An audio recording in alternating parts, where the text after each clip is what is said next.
So I'm going to go over the new Pokemon Adult Wave sets with Arcanine, $109.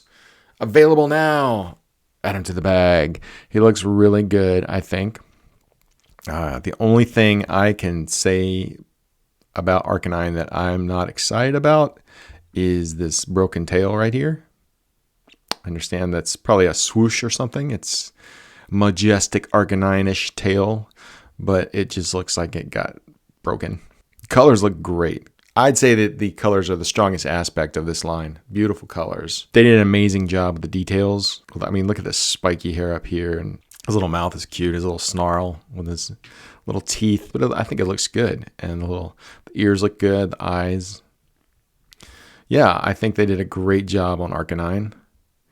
I've heard he's smaller than Eevee. I heard people are complaining about that. And I can kind of see why. You know, there are more parts in Arcanine than Eevee, and it's still smaller. But there's more detail, too. There's more detail to engineer in this. I actually wish maybe they put $10 more worth of bricks in and curved his tail a little better. But it would probably take more than $10 to fix that thing. I'm not interested in Arcanine, though. I'm not really interested in these. What did someone call them? Display slop sets that LEGO is coming up with regarding these sets, because there's hardly any play features. They're very expensive displays. Rayquaza got a big old head. Otherwise, the colors look great. That's a big old head on Rayquaza. Very majestic setting in the temple. These clouds look amazing. I love these clouds. Love to see this for a Star Wars set or something. I don't know. This just looks very Jedi Temple-ish. Hidden, mysterious. I like it. I like that a lot. Of course, if you saw my last video where I trashed the minifigures in these sets, you'll know I do not like what they did with Zinnia. Looks terrible. Like, that headpiece that's insulting. That is, how hard would it have been to custom mold a good looking hairpiece for this? They did some very interesting headpieces. Oh, what's that set? LEGO. It's not Fortnite. It's what's the other game like Fortnite? Counter-Strike, PUBG, Rust, Apex. Apex. Was it Apex? Did they have Apex? Overwatch. LEGO Overwatch. Look at this hair. This is some good hair that they did for these sets. These aren't even Pokemon sets. That goes back to my whole thesis that they feel like they can cheap out on these sets because people are going to buy them anyway. They're just doing the least they can to make the most money off of this.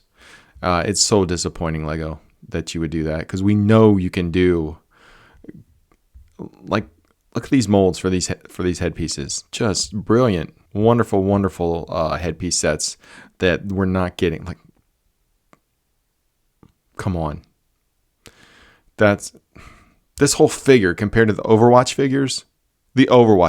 The sets that aren't even sold anymore. Yeah, it's just because you think we'll pay the price for these. I don't like that at all, LEGO. Rayquaza looks good himself. The colors, again, are beautiful. The temple's nice. Boo on that minifigure, guys. You ruined it. Munchlax, great colors again. I love his little snacks laying around. He's always munching. He's a cute little guy. His feet, I love his feet. I love his little claws. They're like the friendliest looking little claws ever. Very cool. Good job on Munchlax. He's cute. Again, I won't get him. He's that slop people are talking about. Display slop. One set that's not display slop is the Iconic Trainer Moments Pokéball for $299.99, $300. Still on pre-order. Will ship October 1st, 2026. The Pokeball looks fantastic. All the parts, I think, for a round ball in Lego form, I think they did a great job. And the fact that it opens up all Polly Pocket-like is very cool. Professor Oak's lab. Professor Oak looks pretty generic. They could have given him a dumber looking face. I always thought Professor Oak had a weird, dumb face. The Pokeballs are cute. I like the accessory Pokeballs. Those are nice. The foliage, the leaves are really nice, and the grass, and the tall grass is nice.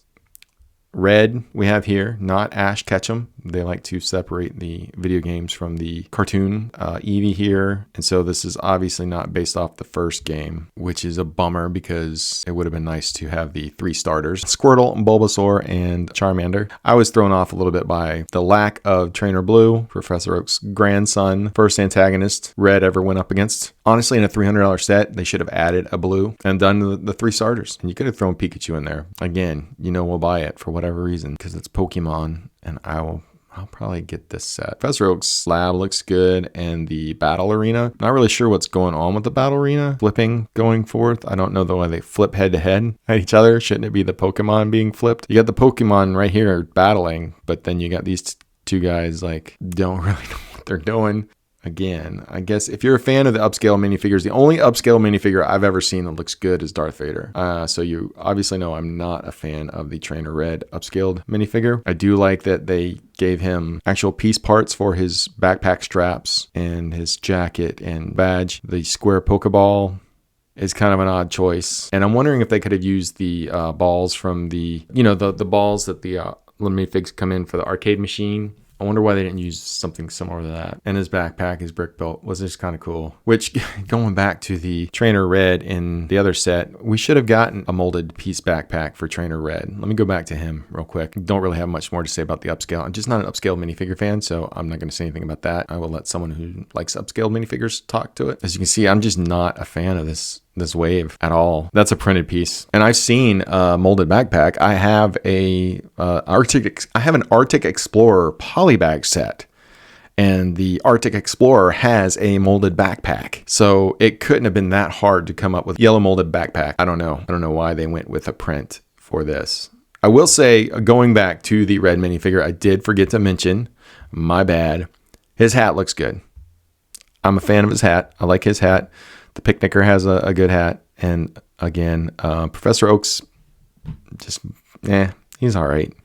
There's nothing really too spectacular about Professor Oak. But the Pokeball is cool. I like the way it Polly Pockets or Mighty Max. Remember Mighty Max? Mighty Max was cool. Mighty Max was legit. All right. Well, that is my take on the ages 18 plus Poké sets. Not the most exciting thing to happen in the world of LEGO.